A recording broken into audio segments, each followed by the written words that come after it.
ઇતિહાસની દ્રષ્ટિથી ભાવનગર માટે બંને પોર્ટ અને રેલવે ખૂબ જ મહત્ત્વના રહ્યા છે.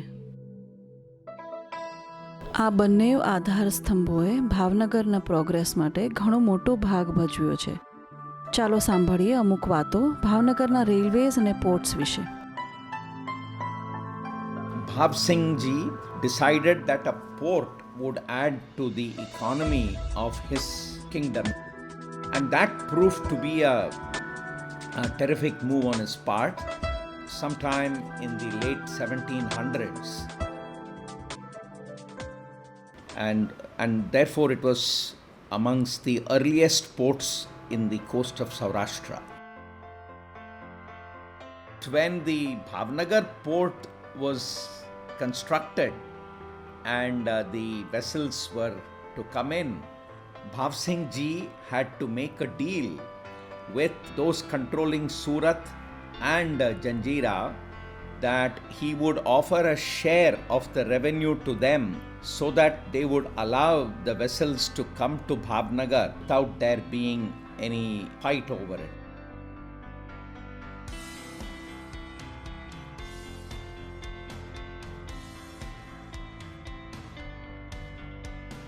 So Bhavnagar really grew and became one of the richer kingdoms in Saurashtra, largely attributed to the port.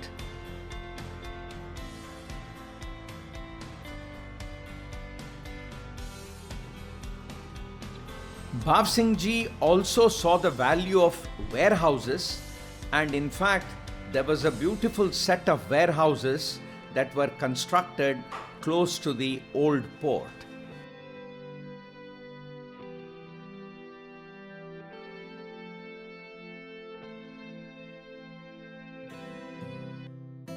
The old port was through a longish channel that came into the land, and it was a tidal port. Only when the water levels went up in the Gulf of Khambat. In fact, the Gulf of Khambat area has one of the highest tidal variations globally. So that offered an opportunity that whenever the tides go up, which is twice a day, in those few hours, ships can be brought into channels that move quite into the land, and then you create a place where the vessels could continue to be in water, and then again when there is high tide, whenever the ship or the vessel is ready, it can move out.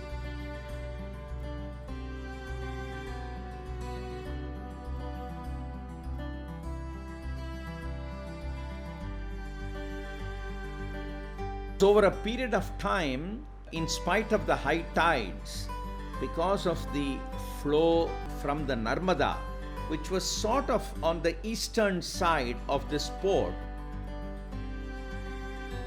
siltation happened, and the channel into the old port got silted and made it difficult to access the old port.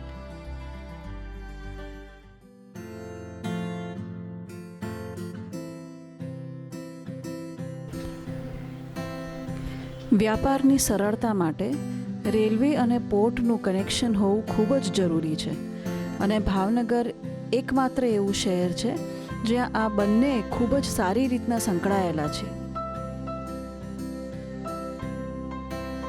When the railways came in, and by that time even Bhavnagar had enlarged its kingdom, by consolidating lands of others and given their wealth. So when the idea of railways came in, and the subsequent Maharaja of Bhavnagar saw that connectivity from the port into the hinterland to take the goods away from the port or to bring goods in so that the trading area could be increased.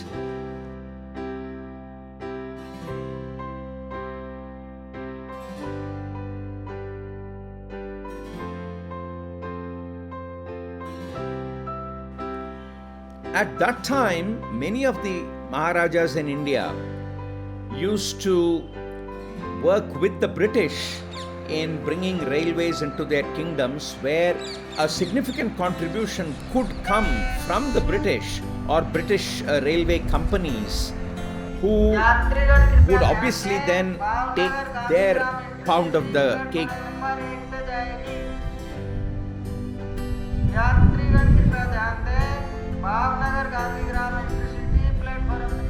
Bhavnagar was one of those where they had enough money to completely finance the railway that came out from Bhavnagar.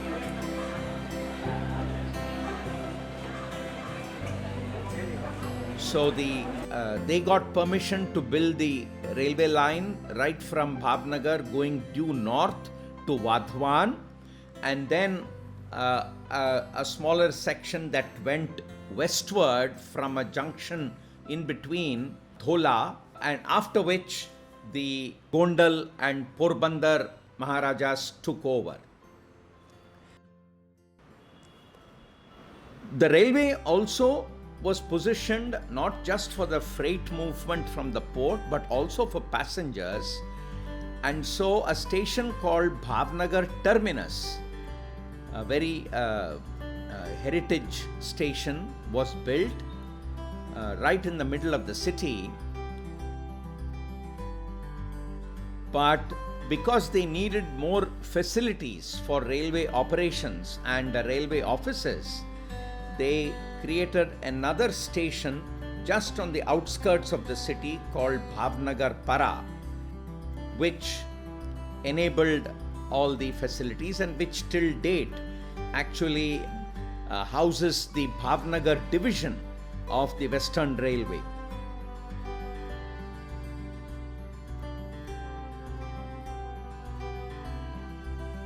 The railway line got extended to the new port, and we have the benefit of connectivity again between port and the railway. A new port was to be constructed, which actually reduced the movement from the Gulf area into the hinterland, and therefore would, make ships have access to the port quicker. Except that, by that time the idea, a very good civil engineering or marine engineering idea of a lock gate came up, which held the water that would come in during high tide on the land side of the lock gate and allowed bigger ships to stay in water during the intertidal period. So that's the new port which exists till today. Even with the local hinterland focus, handles a fair bit of traffic, coal for the local areas, salt, other equipment on and off. Bhavnagar port is a little more difficult to handle. However, it still has value because there are certain trade drivers who are comfortable with using Bhavnagar port, and so it is not as though Bhavnagar port will become defunct, but there is a certain minimum level of traffic that would continue to be in Bhavnagar.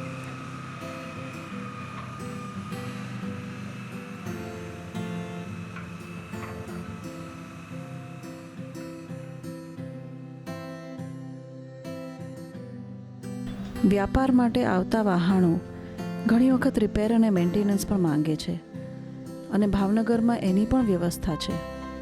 આલ્કોક એશટાઉન એ એક ખૂબ જ જૂની company છે જે માત્ર ship building નહીં પણ શિપનું repair અને મેન્ટેનન્સ કામ પણ કરે છે. આલ્કોક એશટાઉન ગુજરાત લિમિટેડ ઓરિજિનલી આ બ્રિટિશ કંપનીના બે ભાઈઓએ આલ્કોક અને એશટાઉન નામના હતા. એમણે કંપની ચાલુ કરેલી જે 1974માં ગવર્મેન્ટ ઓફ ઇન્ડિયાએ ટેક ઓવર કરેલી, અને તે 1994માં ગુજરાત ગવર્મેન્ટને કામ માટે સોંપેલ હતી. ત્યારથી આજ સુધી એટલે કે 2019 સુધી આ કંપની ચાલુ હતી. 2019માં કંપની બંધ થઈ ગઈ.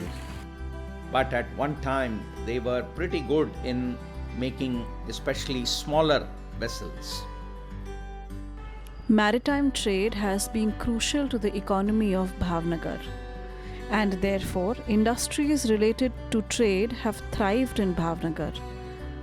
Be it ship repairing or ship breaking, it has been included in the larger infrastructural planning of Bhavnagar.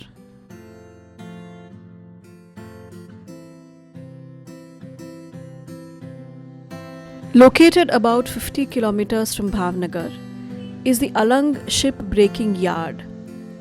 Considered to be the world's largest graveyard for ships, it is responsible for dismantling a significant number of freight and cargo ships salvaged from around the world.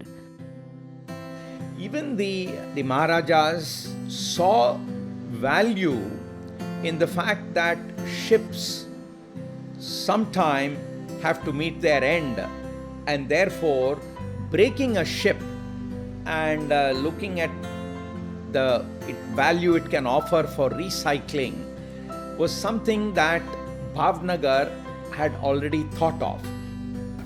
So basically क्या रहता है अलंग पे, अलंग एक SIP recycling industry जैसे मैंने आपको बता दिया है, और यहाँ पर हम सभी तरीके वेसल रिसाइकल करते हैं. And the reason was a geographic advantage it had.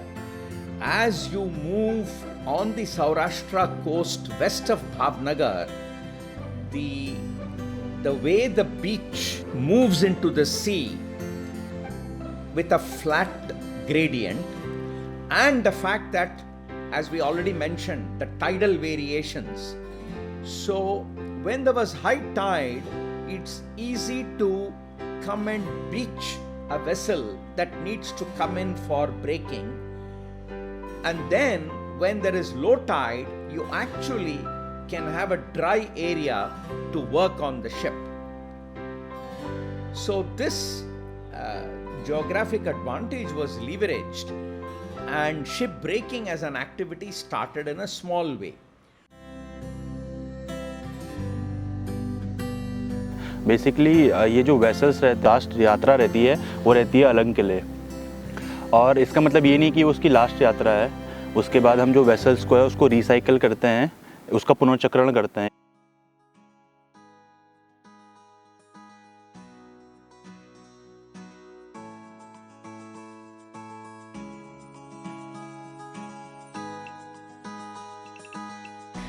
એક શહેરનું અસ્તિત્વ તેના ઇતિહાસથી બને છે. એનું વર્તમાન એના ભૂતકાળથી પ્રેરિત થઈને એના ભાવિનું પ્રમાણ આપે છે. ભાવનગર માટે તેના પોર્ટ્સ અને રેલવેઝે ખૂબ જ મહત્ત્વનો ભાગ ભજવ્યો છે, અને આ વાત આર્કાઇવ્સમાંથી સ્પષ્ટ થાય છે. પટની આર્કાઇવ્સમાં અમારો પ્રયત્ન એ જ રહ્યો છે કે ભાવનગરના ઇતિહાસનું એક પાનું અમે ખોલીએ, વાંચીએ અને વંચાવીએ.